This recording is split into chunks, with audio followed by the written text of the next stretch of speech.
예수님처럼 생각하고 행동하라. 예수님처럼 생각하고 행동하라는 제목으로 하나님 말씀 증거합니다. 오늘 본문 말씀을 보면 요한이라는 사람이 등장합니다. 오늘날 성도들에게 요한은 다른 제자들에 비해서 그 이미지가 굉장히 좋아요. 그래서 서양 사람들의 이름 중에 요한이라는 이 이름이 특히 많이 있죠. 미국의 아무공항에서 쫙 한번 소리쳐보세요. 쫙! 최소한 5명 이상이 뒤돌아볼 겁니다. 그 정도로 요한이라는 이름을 가진 사람들이 많다라는 거죠. 그 정도로 요한이라는 이름의 이미지가 많은 사람들에게 좋게 자리 잡고 있다라는 겁니다. 그런데 요한은 처음부터 좋은 이미지를 가지고 있었던 것은 아닙니다. 요한의 별명이 무엇이죠? 성격이 불같아요. 과격하기까지 합니다. 그래서 예수님이 우리의 아들이라고 보아하게 우리의 아들이라고 별명까지 주었죠. 이 말이 무슨 말입니까? 요한은 불같은 성격의 소유자였다는 겁니다. 사랑하는 성도 여러분, 예수님이 십자가를 지기 위해서 예루살렘으로 가셔야 했습니다. 그래서 예루살렘으로 가기 위해서는 이 사마리아 지역을 통과해서 가면요 가장 빨리 가는 거예요. 예수님 지금 어디 있어요? 저 위에 갈릴리 호수 부근이 있는데 북쪽에 있거든요. 예루살렘은 남쪽에 있습니다. 그 중간에 사마리아 지역이 있습니다. 그럼 어떻게 해야 됩니까? 예수님이 그 당시에는 뭐 KTX도 있는 것도 아니고 비행기가 있는 것도 아니고 예수님과 제자들은 걸어서 갈릴리 북쪽에서 남쪽에 있는 예루살렘까지 가야 돼요. 그러면 어떻게 와야 됩니까? 직선으로 바로 내려오면 가장 빠르겠지요. 근데 그 중간에 뭐가 있어요? 사마리아 지역이 있어요. 사마리아 지역. 보통 유대인들은 사마리아 지역으로 안 들어갑니다. 그러나 우리 예수님은 들어가요. 유대인들은요, 사마리아 사람들을 사람 취급하지 않아요. 개 취급해요. 그래서 유대인들은 예루살렘에서 갈릴리 생기면 어떻게 합니까? 삥 둘러서 가요. 왜? 꼴보기 싫다는 거예요. 나를 더럽히지 않겠다라는 거죠. 절대로 아무리 빨라도 직선으로 예루살렘에서 갈릴리까지 직선으로 가면 빨리 가는데도 그걸로 안 가요. 빙 둘러서 가요. 그런데 우리 예수님은 달라요. 갈릴리에서 지금 어디로요? 예루살렘으로 가셔야 되는데 다른 유대인들처럼 빙 둘러 가지 않아요. 직선으로 지금 이제 사마리아 지역을 통과해서 갑니다. 그래서 사마리아 사람들이 살고 있는 마을을 지나가셔야 했는데 먼저 제자들을 선발대로 보냈습니다. 그런데 사마리아 사람들이 예수님이 예루살렘으로 가시는 것을 반기지 않는 거예요. 무슨 말입니까? 들어오지 말라는 거죠. 예수님이 이 사마리아 지역을 통과해서 예루살렘으로 갔을 테니까 우리 이 지역을 통과해도 되겠습니까? 그 물어보니까 그들이 뭐라고 말했죠? 안 돼. NO! 이 말이 무슨 말입니까? 유대인들이 사마리아 사람들을 개 취급하니까 사마리아 사람들도 유대인들을 좋게 생각할까요? 좋게 생각하지 않죠. 그러니까 예수님이 사마리아 지역을 통과해서 가려고 하니까 거부하는 거죠. 오지 말라고. 이것을 보고요, 요한이 나타납니다. 요한이 성격이 불같지요. 과격하기까지 과격해요. 요한이 예수님께 뭐라고 말했는지 아십니까? 예수님, 불이 하늘에서 내려와서 이 사람들을 모두 태워버리라고 하면 어떻겠습니까? 무슨 말입니까? 예수님, 죽여버립시다. 하늘에서 불을 내려서 예수님, 이 사람들을 죽여버립시다. 그리고 우리는 이 사마리아 지역을 통과해서 예루살렘으로 가십시다. 이렇게 말한 거죠. 그러니까 예수님이 어떻게 해요? 요한을 꾸짖습니다. 이 정도면 요한이 어떤 성격을 가진 사람인지 짐작이 되시죠. 그리고 요한이 또 얼마나 영악한지 무슨 얘기인지 압니까? 요한은요, 과격하기도 하고 편협하기도 하지만 또 머리가 좋았던 것 같아요. 세상적인 잔머리가 발달됐어요. 그래서 예수님을 이용해가지고 높아지기를 원했지. 예수님이 왕이 되면 나는 좌의정, 내 형은 위정이 되게 해야지. 이런 생각을 합니다. 그래서 자기 모친을 예수님께 보냅니다. 그래서 모친을 통해서 예수님께 청탁합니다. 내 아들을 예수님이 왕이 되시면 내 두 아들을 좌의정, 우의정으로 삼게 해달라고. 이런 요한의 모습을 예수님이 보니까 얼마나 부족하고 어떻게 보면 참 한심하기까지 하죠. 예수님이 볼 때는요, 수많은 사람들이 예수님을 따라다녔던 그 군중들, 기적을 바라보고 예수님을 통해서 뭔가 얻어보려고 쫓아다녔던 그 수많은 군중들이나 요한이나 별 차이가 없는 거예요. 그런데 이 요한의 모습이 요한 한 사람의 모습이 아니죠. 누구요? 제자들이 똑같았다는 거예요. 요한을 욕할 필요가 없는 것이 이 요한의 모습이 제자들의 모습이었고 이 제자들의 모습은 오늘날 우리의 모습이라는 거예요. 오늘 본문에서도 요한은 마찬가지입니다. 요한은 편협해요. 이기적이에요. 불같은 성격에 과격하기까지 합니다. 요한이 12제자도 아니면서 예수님의 이름으로 귀신을 쫓아내는 사람을 발견합니다. 어떻게 합니까? 처음부터 견제합니다. 예수님의 이름으로 귀신 들린 사람을 쫓아내면 요한은 그 사람한테 다가가고 당신도 예수 믿습니까? 당신도 우리와 같은 예수쟁이입니까? 확인을 해서 그 사람들이 우리 형제라면 맞아들일 생각은 안 하고 예수님의 이름으로 귀신을 쫓아내는 사람을 발견하니까 마치 적을 발견한 것처럼 견지하죠. 그래서 예수님께 뭐라고 말합니까? 예수님, 우리를 따르지 않는 자들이 선생님의 이름, 예수님의 이름으로 귀신을 쫓아내는 걸 보고 우리가 못하게 했습니다. 우리가 금했습니다. 요한이 이렇게 말한 데는요, 어떤 저희가 있습니까? 내가 이렇게 말했으니까 예수님이 나를 칭찬해 주겠지. 그래, 요한 너 잘했어. 이런 말을 기대했던 것 같아요. 자, 마가복음 9장 38절 다 같이 읽습니다. 요한이 예수께 여짜오되 선생님, 우리를 따르지 않는 어떤 자가 주의 이름으로 귀신을 쫓는 것을 우리가 보고 우리를 따르지 아니하므로 금하였나이다. 오늘날로 말하면 너희들이 예수님의 이름으로 함부로 귀신을 쫓아내지 마라. 너희들은 예수님의 이름을 함부로 사용하지 말라. 이렇게 말하는 것 같아요. 너희들은 우리와 같은 제자도 아니잖아. 너희들은 우리와 같은 예수 믿는 사람도 아니잖아. 제자도 아니잖아.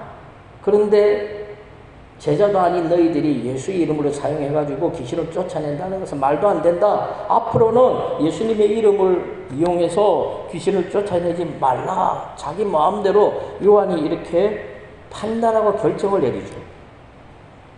그리고 요한의 마음속에는 어떤 생각이 자리 잡고 있습니까? 귀신을 쫓아내는 일은 누구만 할 수 있다? 예수님과 우리들만. 우리는 누구죠? 12제자들. 아마도 요한은 자신이 이렇게 한 것이 예수님께 칭찬받을 줄 알았던 것 같아요. 그러나 이것은 요한의 편협한 생각일 뿐입니다. 절대로 예수님의 생각이 아닙니다. 예수님은 칭찬 대신 뭐 하죠? 오히려 요한을 향해서 뭐라고 말합니까? 틀렸다고 말하는 거예요. 그들이 예수의 이름으로, 내 이름으로 병든 사람을 고치고 귀신을 쫓아낸 일 하는 것을 대해서 금하지 말라. 그들이 틀린 것이 아니라 네가 틀렸다. 요한 네가 틀렸다. 이렇게 말 안 하는 거죠. 그리고 예수님 뭐라고 말하죠? 내 이름으로 기적을 행하는 사람을 나를 비방하는 사람이 아니라고 말합니다. 내 이름으로 귀신을 쫓아내는 그 사람들은 나의 대적이 아니고 나의 원수가 아니고 나를 비방하는 사람들이 아니라고 말씀하죠. 무슨 말입니까? 그들은 내 편이라는 거예요. 마가복음 9장 39절 다 같이 읽습니다. 예수께서 이르시되 금하지 말라. 내 이름을 의탁하여 능한 일을 행하고 즉시로 나를 비방할 자가 없느니라. 아마도 예수님이 이미 알고 있었던 것 같아요. 12제자들 외에도 예수님의 이름으로 귀신을 쫓아내는 사람들이 있었다는 것을 우리 예수님은 알고 있었다는 겁니다. 그렇다면 예수님이 12제자들 외에 귀신을 쫓아내는 능력을 주신 사람들이 있어요. 누굴까요? 성경에 나오죠. 누굽니까? 70명의 전도대들이죠. 전도대원들. 70명의 전도대원들에게 예수님은 병 고치는 은사, 귀신을 쫓아내는 은사를 주셨어요. 예수님은 70명의 전도대를 전도하러 보내십니다. 그런데 그냥 보내지 않았습니다. 병 고치는 능력을 그들에게 주셨어요. 그리고 보냈어요. 그러자 그들이 전도하고 돌아와서 너무 기쁘고 흥분됩니다. 왜요? 기적이 일어났거든요. 자기들이 귀신을 쫓아내는 거예요. 자기들이 예수님의 이름으로 병든 사람을 고치는 거예요.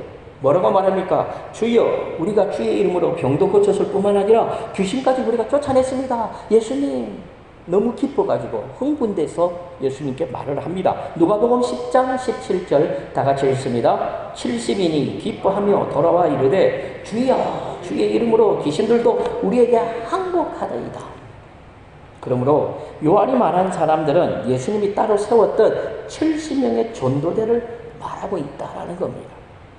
결코 예수님을 따르지 않는 사람들이 아니에요.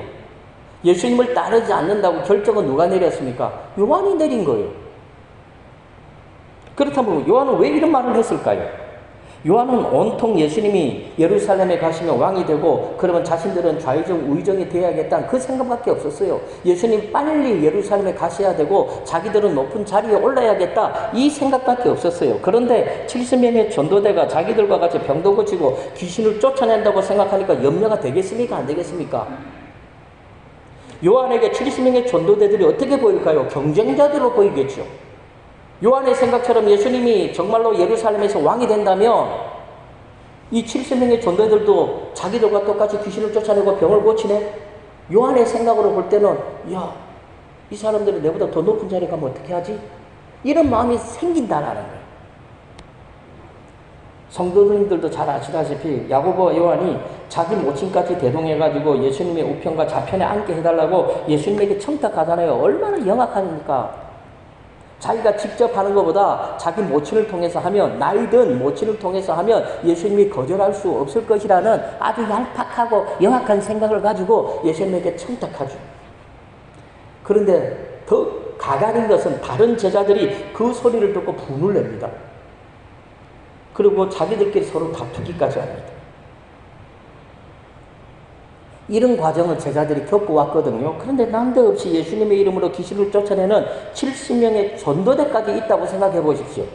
당연히 요한의 입장에서는 좋게 보일 리가 없지요. 그러므로 요한도 베드로처럼 하나님의 일을 생각하지 않고 오직 사람의 일만 생각하고 있는 거예요. 예수님은 예루살렘에 가서 십자가에 못 박혀 죽어야 되고 그로 말미암아 온 인류를 구원해야 되겠다는 그 생각에 예수님은 사로잡혀 있는데, 요한은 또 제자들은 예수님이 예루살렘에 가서 왕이 되면 우리 다 높은 사람이 될 거야, 여기에 집중되어 있죠. 특별히 정확하게 말하면 사람의 일을 생각하는 것이 아니라 자기 일만 생각하고 있다라는 겁니다. 그래서 예수님의 이름으로 귀신을 쫓아내는 이 70명의 전도들까지도 어떻게 해요? 껄끄럽죠. 차라리 없는 게 낫죠. 사도행전 19장 13절에서 16까지의 말씀해 보면요, 마술을 행하며 돌아다니는 유대인의 한 제사장 스게와라는 사람이 있었어요. 스게와. 이 스게와에게는 7명의 아들이 있었습니다. 그런데 이 스게와가 사도 바울을 본 거예요. 사도 바울이 예수님의 이름으로 귀신을 쫓아내는 것을 보았어요. 그래서 어떻게 합니까? 흉내를 냅니다. 자기도 사도 바울이 했던 것처럼 흉내를 내요. 그래서 시험 삼아 악한 귀신 들린 사람에게 뭐라고 말합니까? 내가 바울이 전파하는 예수를 의지하여 너에게 명하노라 이렇게 말을 하니까, 왜 이런 말을 했을까요? 당연히 사도 바울처럼 귀신을 쫓아내려고 아마 이렇게 했을 것 같아요. 그러자 악한 귀신이 이 스게와의 말을 딱 듣자마자 뭐라고 말합니까? 내가 예수도 알고 바울도 알거니와 너희는 누구냐? 너희는 누구냐? 하면서 그들에게 뛰어들어서 올라가서 뭐라고 그럽니까? 이렇게 눌러버린다고 그럽니까? 꼼짝 못하게 하죠. 그래서 스게와와 7명의 아들은요, 옷도 입지 못하고 벌겋 벗긴 채 벌거벗은 몸으로 도망가야 했어요. 그러므로 아무나 예수의 이름으로 귀신을 쫓아내는 것이 아니에요. 예수를 믿지 않는 예수를 믿는 사람에게만 이런 능력이 나타나는 거죠. 예수 믿는 사람들은 예수의 이름으로 온갖 능력을 행할 수가 있다라는 겁니다. 이 말씀은 또 어떻게 해석할 수가 있느냐면, 예수의 이름으로 귀신을 쫓아냈다면 그 사람은 믿음이 있는 사람이라는 거예요. 예수의 이름으로 귀신을 쫓아냈으면 그 사람은 믿음이 있는 사람이에요. 만약에 그 사람의 믿음 없는 사람이라면 귀신이 쫓겨나겠습니까?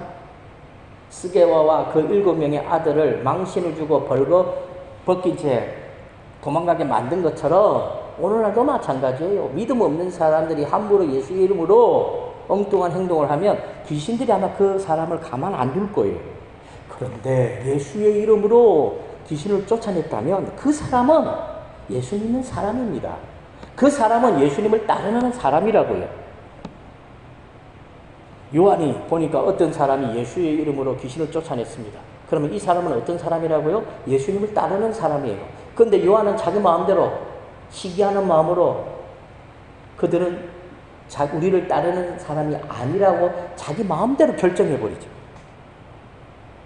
얼마나 요한이 편협합니까? 얼마나 옹졸합니까? 자기밖에 몰라요. 자기만 잘 되면 되는 거죠. 다른 사람이 어떻게 됐든 신경 쓰지 않아요. 다른 사람은 다 자기 경쟁자예요. 그래 차라리 없는 게 나은 거죠. 자기처럼 12제자에 포함되어야 귀신을 쫓아내는 일을 할 수 있다라는 생각을 가지죠. 이 말은 다르게 표현한다면 자기들처럼 12제자들만이 예수님 옆에서 높은 자리를 차지할 수 있다라고 생각하는 것과 똑같다는 거예요. 지금 뭐 하자는 걸까요? 요한은 지금 뭘 하자는 겁니까? 우리가 해야 되는데 왜 너희들이 하느냐는 거예요. 우리가 해야 되는데 왜 네가 하느냐. 하지마. 하지마. 이렇게 말하는 거죠. 사랑하는 성도 여러분. 예수님이 뭐라고 말씀하셨습니까? 믿는 자에게는 능히 하지 못할 일이 없다고 말씀하셨어요. 귀신을 쫓아냈다면 그 사람은 믿음이 있는 거라고요. 우리가 볼 때는 믿음이 없는 것 같죠. 우리의 생각으로 볼 때는 그 사람이 영 예수 믿는 사람 아닐 것 같죠. 근데 그 사람이 예수의 이름으로 귀신을 쫓아냈다면 그 사람은 예수 믿는 사람이에요. 우리가 아니라 할지라도 하나님은 그 사람을 예수 믿는 사람으로 인정했다고요. 그러니까 귀신이 쫓겨나는 거예요. 그래서 예수님이 뭐라고 말씀하셨어요? 믿는 자에게는 능히 하지 못할 일이 없다라고 말씀하셨죠. 뿐만 아니라 믿는 사람들은요, 예수님이 한 일보다도 더 크고 더 놀라운 일도 할 수 있다고까지 우리 예수님은 말씀하셨습니다. 요한복음 14장 12절 다 같이 읽습니다. 내가 진실로 진실로 너희에게 이르노니 그도 할 것이요 또한 그보다 큰 일도 하리니. 근데 이 말씀을 반대로 해석하면 어떻게 될까요? 믿음이 없으면 아무것도 할 수 없다는 거예요. 또 이렇게 해석할 수 있죠. 내 삶에 기도 응답이 없다면 내가 믿음이 있다 없다? 없다라는 거예요. 그걸 알아야 돼요. 하나님이 주무시고 계신 것이 아니고 하나님이 내 기도를 안 듣는 것이 아니고 내가 믿음이 없는 거예요. 겨자씨 같은 믿음도 없는 거죠. 그래서 좋은 증거가 나타나잖아요.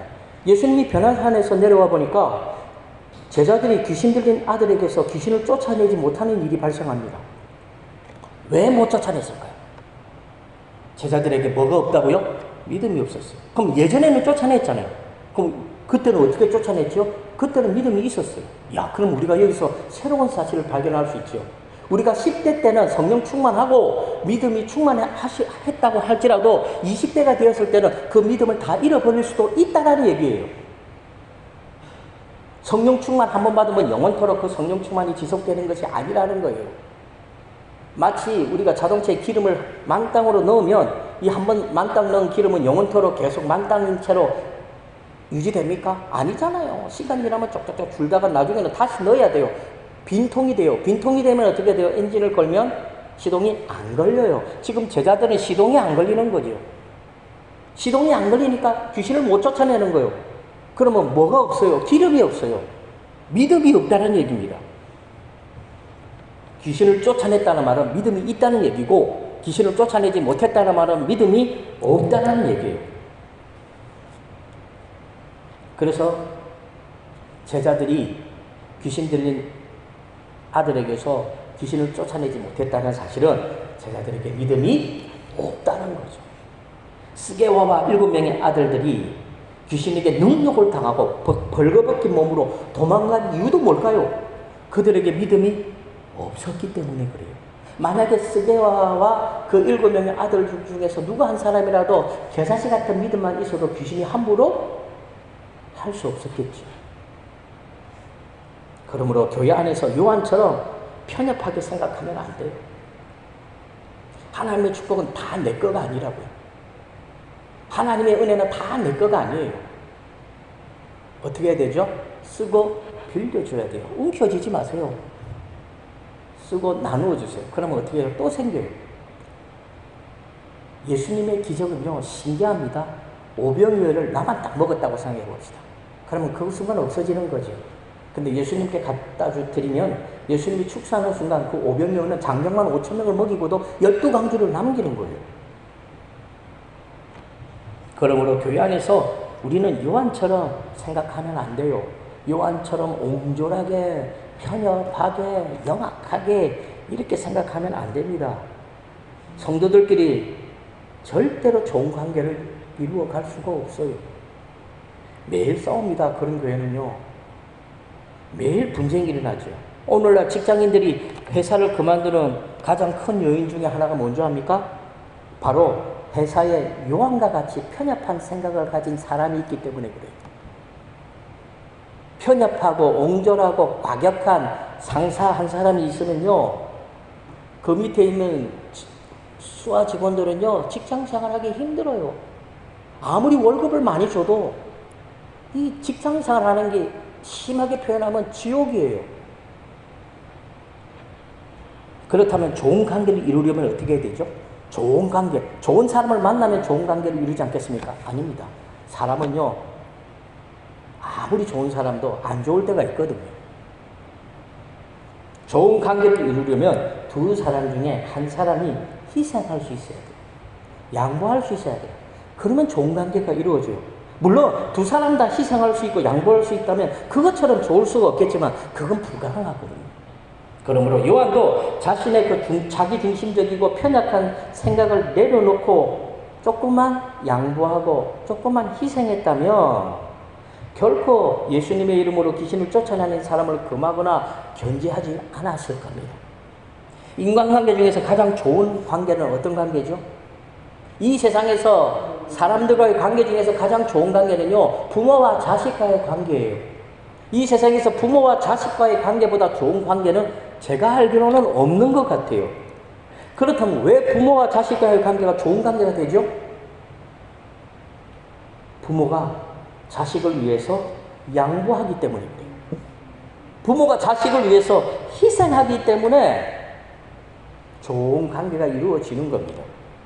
혹시 주위에 부모와 자식과의 관계가 안 좋은 가정이 있다면요, 그거는 10중 8구 부모가 희생하지 않기 때문에 그래요. 우리도 마찬가지죠. 우리가 하나님과의 관계가 회복되어지고 하나님의 자녀로서 권세를 얻게 되고 구원받은 천국 백성이 된 이유가 뭡니까?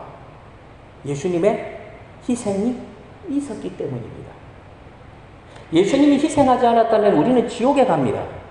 그런데 예수님이 십자가에 죽으심으로 하나님과의 관계가 회복되어지고 우리는 천국 백성이 된 거죠. 그러므로 저와 성도님들은 교회 안에서 예수님처럼 다른 사람들을 포용할 수 있어야 돼요. 요한처럼 다른 사람을 견제하고 마치 나의 어떤 경쟁자처럼 그렇게 생각하면 안 되는 거예요. 내 마음에 들어서가 아니거든요. 교회 안에 성도들 보면 다 내 마음에 드는 사람이 어디 있어요? 사람은요, 미운 사람은 미운 거예요. 좋은 사람은 좋은 거라고요. 어떻게 예수 믿는다고 모든 사람이 다 좋을 수가 있겠어요? 좋은 사람은 좋고 미운 사람은 미워요. 아무리 내 마음에 안 들어도 하나님이 사랑하는 사람이기 때문에 우리는 어떻게 해야 돼요? 사랑해야죠. 요한처럼 편협한 생각에 빠져 살면요, 절대로 다른 사람과 좋은 관계를 가질 수가 없어요. 그런 사람들이 많이 모여있는 교회는요, 맨날 싸웁니다. 은혜가 없어요. 오늘 본문 말씀을 보면 예수님은 나를 반대하지 않는 자들은 다 우리 편이라고 그랬어요. 쉽게 표현하면 나를 반대하지 않는 사람은 다 우리 편이다. 마가복음 9장 40절 다 같이 읽습니다. 우리를 반대하지 않는 자는 우리를 위하는 자니라. 쉽게 표현하면 이거예요. 나를 반대하지 않는 사람들은 다 누구 편이라고요? 예수님 편, 내 편이라는 거예요. 예수님인 이 온 세상이 우리를 비방하는 가운데서도 우리를 비방하지 않는 사람들이 있다면 그들은 다 예수님 편이라는 거예요. 비록 믿음이 없어서 우리를 따르지 않아도, 믿음이 없어서 지금 숨어 있다고 할지라도, 믿음이 없어가지고 나는 예수 믿는 사람이라고 담대하게 말할 수 없다 할지라도 우리를 반대하지 않는다면 그들은 다 예수님 편입니다. 이것이 바로 예수님의 포용력이죠. 우리 예수님의 포용력은요, 할 수만 있으면 한 사람이라도 더 어떻게 해요? 끌어안는 거죠. 그래서 꺼져가는 불꽃도 어떻게 해요? 꺼져가거든요. 가만히 내버리면 꺼져요. 그런데 예수님은 끝까지 포기하지 않으신다고요. 그래서 우리도 예수님처럼 교회 안에서 비록 우리의 생각과 달라도 어떻게 해야 돼요? 그들을 포용할 수 있어야 돼요. 반면에 요한은 어떻습니까? 제가 볼 때는 예수님의 이름으로 귀신을 쫓아내는 이 70명의 전도대를 아마 시샘하고 시기하고 질투한 것 같아요. 제자라고 하는 자신들은 귀신을 쫓아내지 못했는데 이 70명의 전도대들은 귀신을 쫓아내니까 말도 안 되는 명분을 들어서 질투하고 말도 안 되는 말을 하면서 그들을 어떻게 견제하고 있죠. 이런 분들이요, 교회 안에 꽤 많아요. 혹시 성도님들 중에 물질이 없어서 시간이 없어서 교회 일에 적극적으로 참여하지 못한 분들이 있습니까? 형편상 어쩔 수 없어서 교회를 하지 못하는 분들이 있습니까? 그러면요, 교회 일에 반대만 안 해도 교회 일에 반대만 안 해도 그분들은 다 하나님 편입니다. 왠지 압니까? 교회 일을 반대하면요, 우리는 하나님 편이 아니기 때문에 그래요. 하나님의 일을 반대하는 거 이보다 더 악한 일은 없죠. 교회가 힘든 것은요, 교회 안에 일꾼이 없어서 힘든 게 아니에요. 교회가 힘든 것은 교회가 성도 수가 작아서 힘든 것이 아니에요. 교회가 힘든 것은 교회 안에 주일학생이 작고 청년들이 작아서 교회가 힘든 것이 아니에요. 어느 순간 우리나라 성도들은요, 이상해요. 어린아이 영혼이나 나이 70, 80대 영혼이나 똑같아요. 왜 자꾸 어린아이에게 집중합니까? 어린아이 영혼이나 연세가 70, 80, 90 되시는 영혼이나 똑같다니까요. 교회가 힘든 건요, 일꾼이 없어서 성도가 없어서 힘든 것이 아니고 메사야 사사건과 반대하는 사람들이 있기 때문에 교회가 힘든 겁니다. 자신이 할 수 없으면 교회가 못합니까? 자기가 못하면 하나님은 못합니까? 자기가 생각할 때 이게 안 될 것 같거든요. 불가능할 것 같거든요. 그럼 손 들고 이거 안 되는 일입니다 하면서 막 언성 높이는 사람 있죠. 그럼 저는 그분에게 이렇게 말합니다. 예, 맞아요. 아무개 집사님은 안 돼요. 그러나 하나님은 돼요. 그러니까 가만히 계세요. 무슨 얘기인지 아시겠어요? 내가 안 된다고 해서 안 되는 게 아니에요. 하나님은 돼요. 그래서 어떻게 해요? 가만히 있어요. 반대만 안 해도 그 사람은 누구 편입니까? 하나님 편이라고요. 반대하면 어떻게 해요? 하나님 편이 아니죠. 하나님 편이 아니라는 말은 무슨 말입니까? 이건 심각한 문제로 이어지는 거죠. 그러므로 저와 성도님들은 교회 안에서 반대자가 되지 마시기 바랍니다. 회방꾼들이 되지 마시기 바랍니다. 하나님의 일은 인간의 능력으로 하는 게 아니에요. 심지어 전쟁의 승패도 인간의 능력이 아니라 하나님의 손에 달려 있는 거예요. 아직도 전쟁이 안 끝났잖아요. 러시아와 우크라이나. 러시아가 왜 전쟁을 일으켰습니까?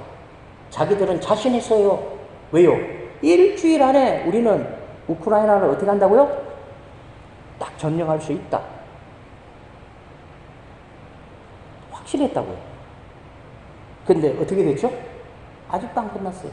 무슨 말입니까? 전쟁의 승패는 인간의 손에 달려있는 것이 아니고 전쟁의 승패는 하나님의 손에 달려있는 거예요. 그러므로 저와 성도님들은 요한처럼 최소한 하나님의 일에 반대자, 회방꾼이 되지 마시기 바랍니다. 결국 요한은요, 예수님의 하시는 일에 반대자가 되었죠. 그런데 이 요한의 모습이 제자들의 모습이고 이 제자들의 모습이 오늘날 성도들의 모습이라고요. 내 모습이라고요. 우리가 모르면요, 알려고 하지 마세요. 오늘날 성도들은 참 이상해요. 자기가 부족해서 능력이 없어서 모르잖아요. 그럼 믿으면 될 텐데, 믿으면 그것처럼 시원한 게 없는데 부족해서 능력이 없어서 모르는 걸요 억지로 알려고 합니다. 알 수 있을까요? 모르지요. 어떻게 해야 됩니까? 믿으세요. 모르면 믿으세요. 그리고 모르면 믿고 순종하세요. 그러면 하나님이 알아서 합력해서 선을 이루어 주시는 거예요. 우리는 노아 방주에 타고 있기만 하면 돼요. 우리가 노아 방주를 운전할 필요 있나요? 왜 자꾸 운전을 하려고 합니까? 우리는 안 해도 돼요. 하나님이 다 알아서 다 하신다고요. 사랑하는 성도 여러분, 예수님의 눈에는요, 귀한 성도도 없고요, 천한 성도도 없어요. 무슨 말입니까? 다 똑같아요. 예수님에게는요, 큰 교회도 없고 작은 교회도 없어요. 왜요? 다 똑같다고요, 예수님에게는. 그러므로 조화 성도님들도 예수님처럼 생각해야 돼요. 요한처럼 생각하면 안 돼요. 예수님처럼 생각해야 돼요. 단 한 사람이라도 실족시키지 않는 사람, 한 영혼의 가치를 아는 그 사람이 돼야 돼요. 그래서 같이 사명 감당하고 같이 교회 부흥을 이루고 같이 교회 안에서 화목을 이루는 삶을 살아가야 된다는 겁니다. 그러므로 저와 성도님들은 예수님처럼 생각하고 한 영혼을 온천하보다 귀하게 여기는 하나님 앞에 신실한 일꾼들, 종들이 다 되시기를 주님의 이름으로 간절히 축원합니다.